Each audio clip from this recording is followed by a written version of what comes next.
Hello and welcome to the Huddle. Liam Santamaria back with you in slightly different surrounds than usual, which is why the Carlton backdrop, not usually my scene, but we'll push on. What is my scene though is NBL free agency, which is red hot right now and has been for a month or so. Really cool to watch all 10 of these teams making big signings and building out their roster. And one of the most interesting for me is what's taking place in southeast Queensland.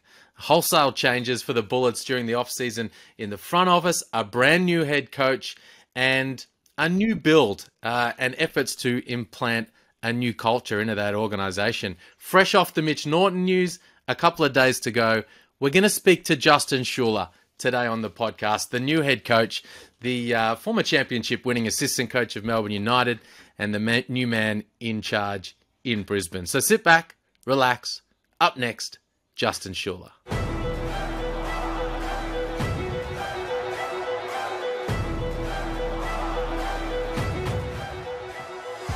Schueller, what's happening, man? Good to see you. Thanks for having me, mate. Good to see you too. In Melbourne, in Brisbane, where you at?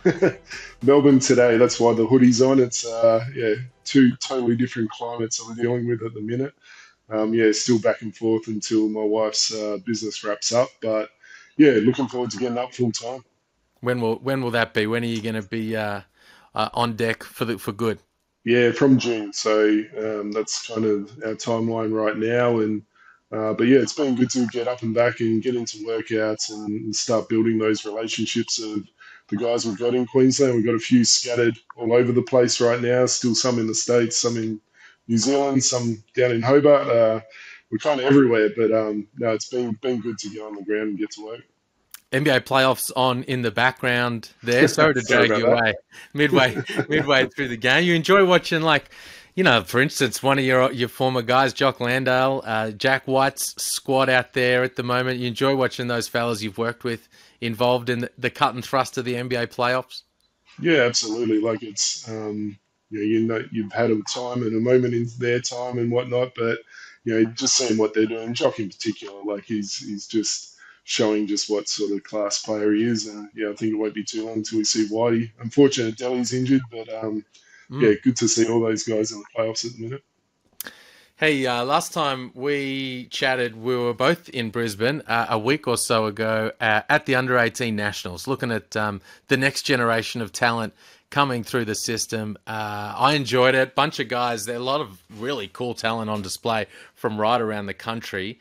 Must be cool in particular for you, though, watching those guys. And other guys that are older than that now, other guys that are in the league. You've been, of course, the head coach of the Under-17 Australian team for 10 or so years now. You coached a bunch of guys we were watching last week at the Under-17 World Cup. Was it last year?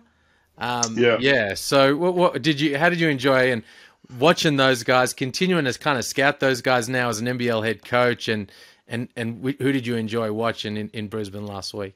Yeah, for sure. There's a few parts to that, right? Like you sort of touched on the beauty of being involved in the Crocs program for so long is you do see them go from young men who are just starting their journey to going through the whole gamut of what they are as a pro. And, one of those was Isaac Humphries last year, and being able to kind of be there for his moment and what that meant for him. And so there's so many different angles with it. And, it's always an enjoyable thing to see where they start and where they go to. But, that group I had last year was a special group, and I think every single one of those guys could be a pro, whether it's in the NBL or above.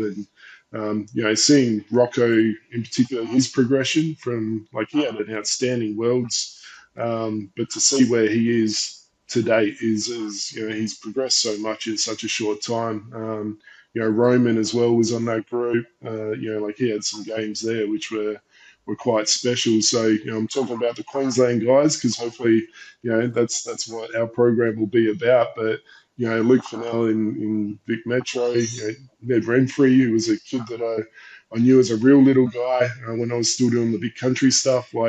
It's just really good to see, one, how much they've progressed, but, the level of competition was quite high. And, good to see the progression. That's the main part.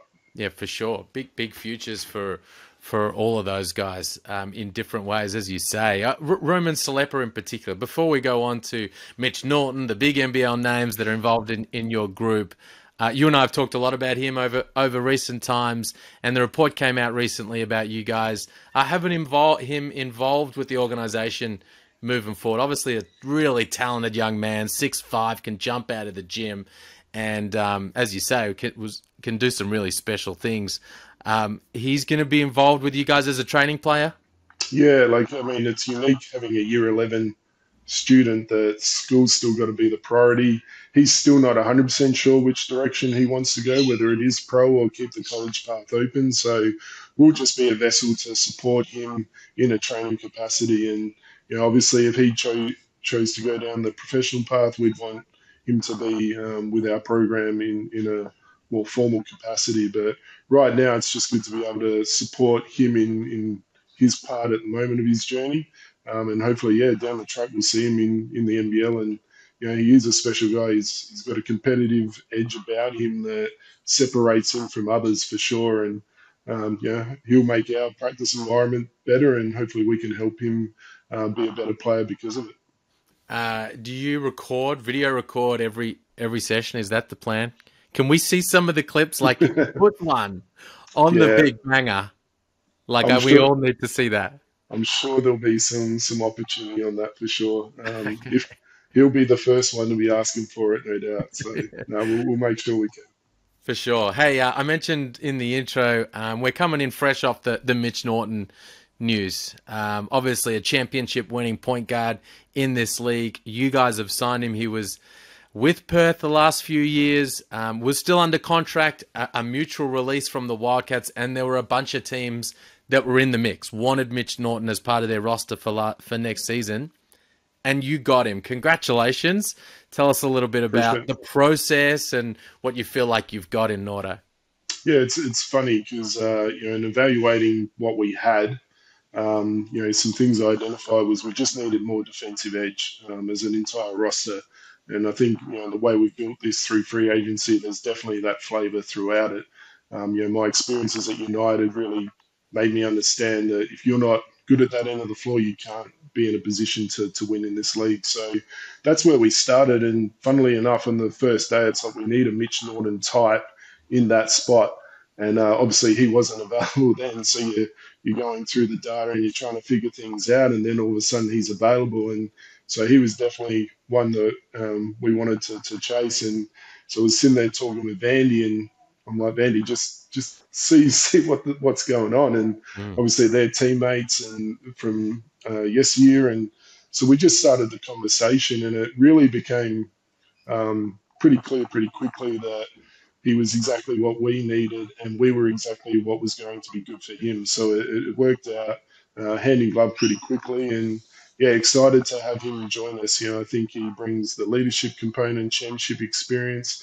That we haven't been in the playoffs for 7 years, so having guys that have won was important to me to bring onto the roster, and he's done it for a long time, and I think he's probably the one that gets spoken about most. But even the other guys we've brought in, I think people can see the sort of identity we're trying to forge and the direction we're going and the culture shift. So that was a big part of coming in was we needed to do that. And they're all key pieces that are going to complement Sobey and Baines, which is also a key priority. Starting from a place of we need a Mitch Norton type and ending up with Mitch Norton, it reminds me of the we need a Casey Prather type. Mm. Has anyone actually called Casey Prather thing that happened at Melbourne United a few years back? The funniest thing is when I got the job, Casey hit me up and was like, "Hey, congrats!" And I was like, I wasn't expecting to hear from him, but Hmm. that was kind of a cool thing when you get announced and you just the people you've dealt with over the years reach out. But he then quickly went into selling me that he's good to go. So yeah, Hey, I'm not sure he is, but we'll see. But yeah, no, all right. it's a funny thing, yeah. Like when you put something out there like that and it comes full soon, you get the guy that you were originally talking about. It's definitely good for our roster build. Okay, so three-time champion. in his first 3 years in the Nah, league. Like you've been watching some tape, right? it's definitely not a headline that I'm going to give you. No, we're not going down that path, but Who we will be looking for an import wing. So you never know. who else were some of the interesting names who hit you up to offer their congratulations? Yeah, obviously, like I mean, Jock, Delhi, and Whitey were all a part of the process. In all honesty, like they put some stuff forward to the ownership group, and I'm be ever thankful for that. But guys that I haven't coached for 20 years, like Oh. guys back in Adelaide that just said, I loved your coaching me back then, and great to see like people you just haven't thought about for a long time. That was kind of special. Past coaches that would definitely tell me I was always going to be a better coach than player. Like just the touch points you have over the years, and then a lot of those croc boys, Hmm. the guys over the journey that just felt the need to say something was pretty special as well. That's awesome. Hey, you spoke before about like the roster build, what you identified, how you evaluated. Let's go back and start from there. When you got hired, now as part of the process, the application process, the interview process, you have to really start thinking about that and even present about that. Look, this is the roster. Here's how I think that the rebuild for this upcoming season should go. What was your thinking in terms of who was on contract? You had Baines, Sobey, Harrison, and Mitchell, I think is right. And then you had, some other guys who'd been there for a few years, guys like Jason Kadee, Tanner Krebs, who have now gone elsewhere. What was the overall sort of perspective from you coming into this process about the roster and what needed to happen? Yeah, I guess part of my role at Melbourne was to lead defensive scout. So, knowing kind of what we would take away and where potentially I would have to fix that pretty quick. Like, so that was one point of an advantage with it. But the main part was at the start we only had Sobey and Baines contracted. We picked up DJ's option pretty quickly. I think Hmm. he has a wealth of potential in this league, and that stretch four is a problematic spot if you get it right. And then Tyrell, we targeted pretty quickly just off data. So Tyrell's challenge has always been health in these last couple of years. But if we can get that part right, the data was jumping off the page. So we kind of targeted him as, the key backup to Bainesy.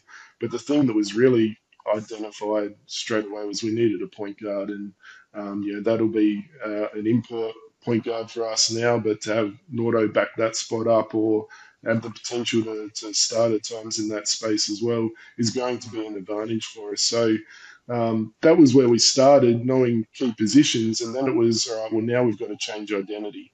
You look at I'm big on data, and as I said, knowing what winning looks like in this league started always at the defensive end. So that's really where we went to in the next part of the recruitment was what are the key pieces that we need at that end of the floor. We know, we'll be able to make up enough points always in the way that we play, but it's about how gritty can we be at that end of the floor. So Isaac White became a really important piece on that from a two-way player that just played with a bit of an edge and a grit. Sammy McDaniel, my time with him at Melbourne United, having seen him guard the best players in the comp and be a bit of a defensive stopper, he became a priority. And then, it was about what youth can we bring in that is going to be who we want to be for a long time. And Josh Bannon was one that I'd already sat in the Melbourne meeting as a recruiting piece and trying to get him in. So that was a bit of a unique one to then put a different hat on and say, all right, mate, this is now the new presentation. But for him to pick us and want to be a part of the change where we're going, I think people are going to see a totally different bullets way, and that's something we're excited about. All right, let's dig into some elements of that. Before we do though, like it's an interesting situation that you guys are operating in right now because I spoke in the intro about the big changes within the organization. GM of basketball last season, Sam McKinnon, he's not there anymore. The former CEO, Peter McLennan, he's not in there anymore. Stu Lash, senior basketball advisor, is working now in that space alongside you. How is that going? You and him working together to make these decisions in free agency from a basketball sense in terms of how you want that to look on the floor, but also from a front office sense in terms of, understanding the market for these different guys that are out there, and how to put all of that together. Yeah, for sure. Like, absolutely, a lot of change. And I think my first visit up there was right on the back of some positions moving on, and so I was asked to lead the whole club. And first time head coach, it's for some people think, all right, that's unusual, but I guess in my roles in the past was always leading big programs and leading entire things. So that's been a unique thing for sure as a first time coach coming in.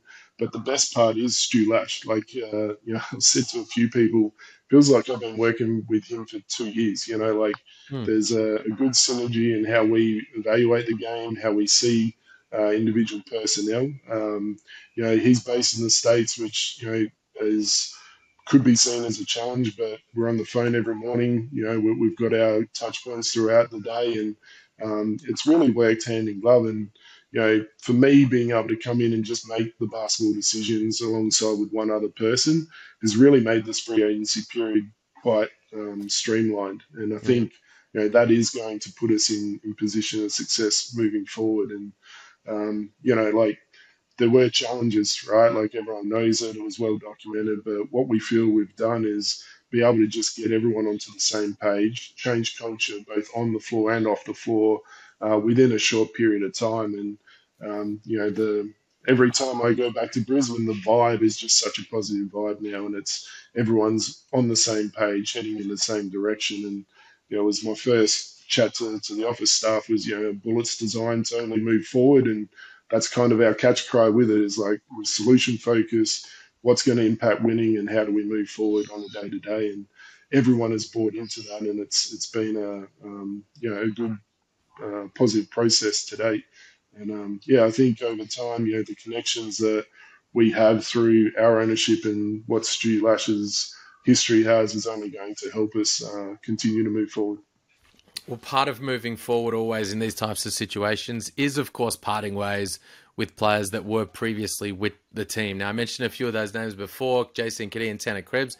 Also, Gorjok Gak is going to move on. He's going to play with Southeast Melbourne this year. What was the process for you in kind of evaluating those guys that were on the roster but aren't going to be moving forward? Yeah, for sure. And every one of those guys, there was a moment in time where we had so many different models going, and it was this model that works. If this position falls our way, that model looks better. And ultimately, we kind of got to a point with a couple of the guys where they felt opportunities were better elsewhere, which was totally fine. And in others, that it was just more a timing thing than anything. If they were willing to wait, we could really figure it out. And if not, it was going to go a different direction. And I guess the thing though, me coming in from the outside and from a program that has had winning success was really being able to be brutally honest with the things that we needed to do to change, to be able to have quick culture change, quick change on the floor. And so that's where we did target some people. And when we bring up the Mitch Norton type, we kind of knew we needed someone with a bit of grit in that spot. And same with when we targeted Josh Bannon at the four, we knew what we needed from such a key position in our league.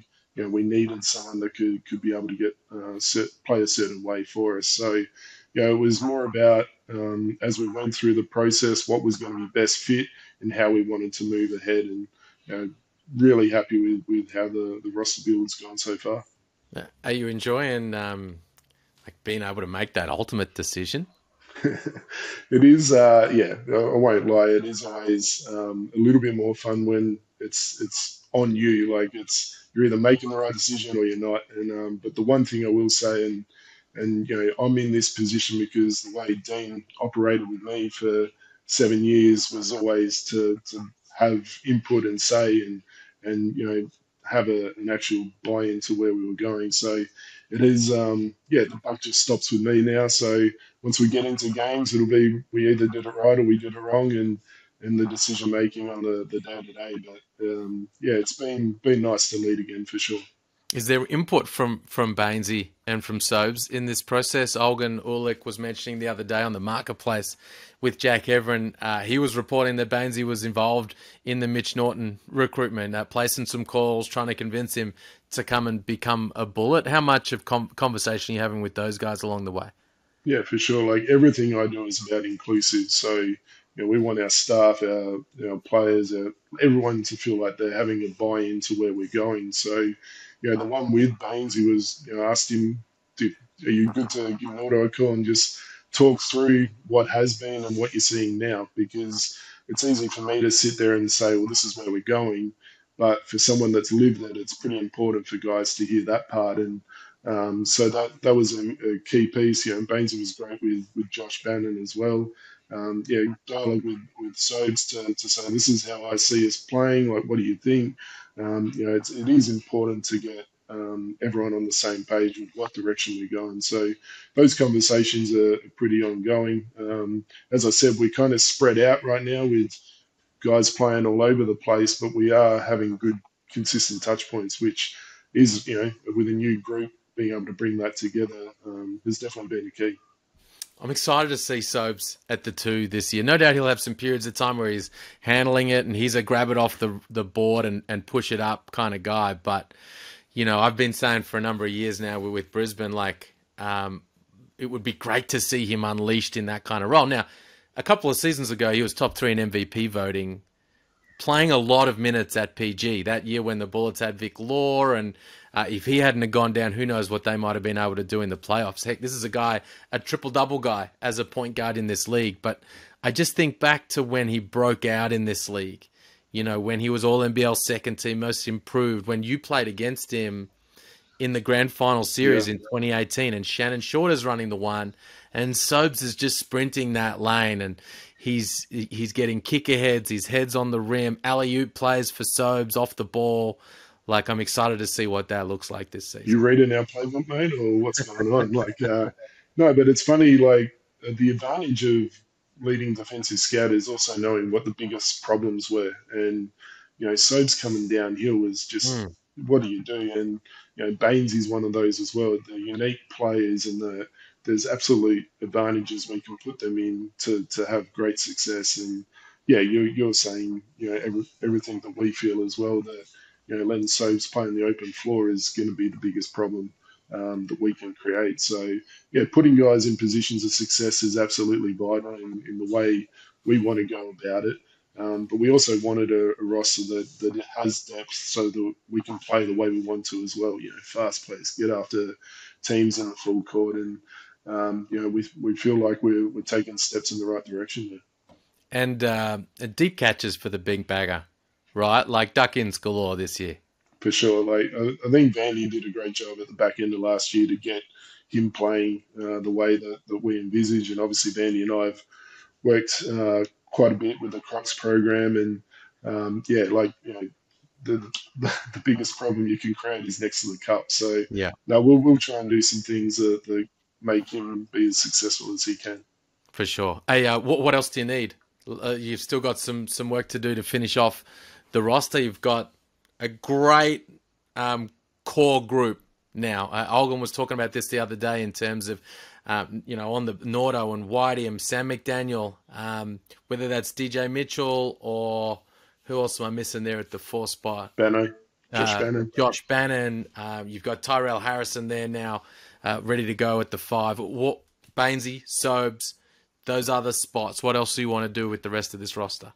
Yeah, we definitely need to get an elite point guard that we want them to be able to set the table, but also take care of their own when they need to. And probably the one part is we've got team orientated guys, so we need someone that come late shot clock we can throw the ball to them and they can go create their own. So on that wing spot, that's what we'll look for from an import point of view there. And we'll take our time with that one. We want to make sure that we also get the right fit for how we're trying to go as a club and what we're trying to do from a culture piece. But yeah, we'll definitely search high and low on that one. And whether that's someone that we've seen before or someone brand new is yet to be determined. But excited for the local content because every year that's been always the key. and now we can go get those key pieces we need to complement what we've got. That's going to be two imports and one more local piece, right? Correct. Yeah. So for people who may or may not understand, you can have three imports in this league, but you can have four combined imports and marquee players. So with boomers like Baines and Sobey on the roster, that really makes it so you've got two import spots in reality. So For the sure. import wing, the import point guard, and one more local spot there as a fully contracted player. Yeah, it was funny when I presented. I did talk about the dream of going all Aussie at some point, and I think Dino may actually pull that off this year, Mm, maybe. But like mm. it's funny how you build a roster, and to me, it's always been about the right fit, and I think as I said, we've got two Olympians that have been had special careers, but we've got to give them something special in this league now, and to go be able to find the perfect pieces in that point guard and wing. We're pretty confident with how what will look like by the time the season comes around. And to finish off with, man, you got to put the respect where it deserves to be. Let's talk a little bit about the coaching staff that you're going to have, because you spoke about Vandy. You're going to be working with Vandy again, who you work with on that under 17 squad, and hats off to him, because I thought he actually did a really good job last season as the interim head coach. But also the biggest recruit of the offseason is D-Mac. You're bringing him with you from Melbourne United, obviously an NBL legend. Tell us a little bit about bringing him, kind of convincing him to come. I'm sort of picturing Jerry Maguire with the fish, saying, "Who's coming with me? Who's coming with me?"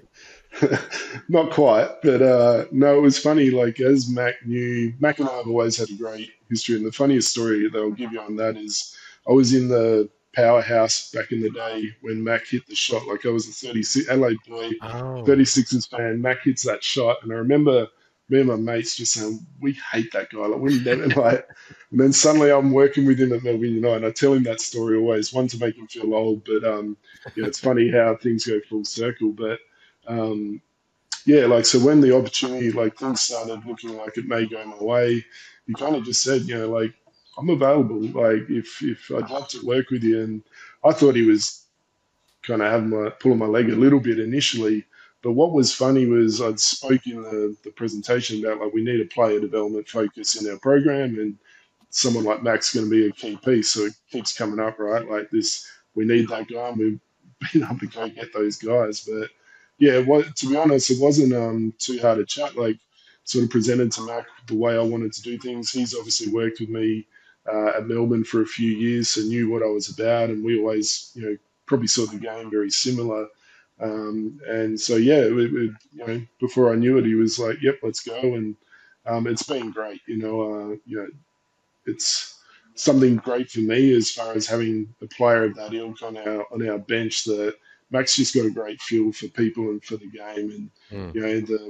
the way he sees things is different to Vandy and I. And so like I feel really confident with the staff that we've put together that we're able to have a good balance with how we operate.